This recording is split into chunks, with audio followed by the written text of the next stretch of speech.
as the nation remembers the language martyrs across the country. Dhaka University Vice Chancellor talks about the uses of Bangla language in national and international arena. Hailing the United Nations decision to declare the day as International Mother Language Day, he said other languages should also be practiced along with Bangla. He also demanded that Bangla should be one of the UN's official languages. আন্তর্জাতিক মাতৃভাষা দিবস হিসেবে জাতিসংঘ যে 21শে ফেব্রুয়ারিকে সুনির্দিষ্ট করেছে, ঘোষণা করেছে এবং আজকে সারা বিশ্বে যে 21শে ফেব্রুয়ারি আন্তর্জাতিক মাতৃভাষা দিবস হিসেবে উদযাপিত হচ্ছে, এটি অত্যন্ত যথাযথ একটি সিদ্ধান্ত। আমাদের বাংলা ভাষার সাথে সাথে অন্যান্য ভাষার উপরও আমাদের দক্ষতা থাকা দরকার আছে।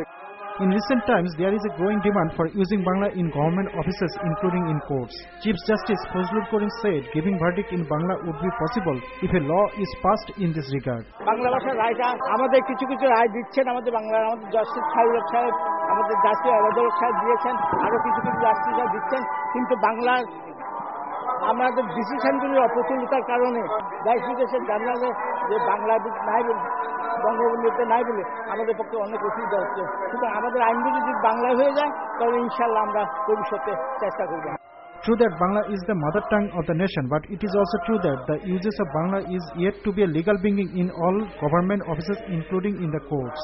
Very recently, using Bangla is being discouraged in private educational institutions, which is very alarming and should be taken seriously.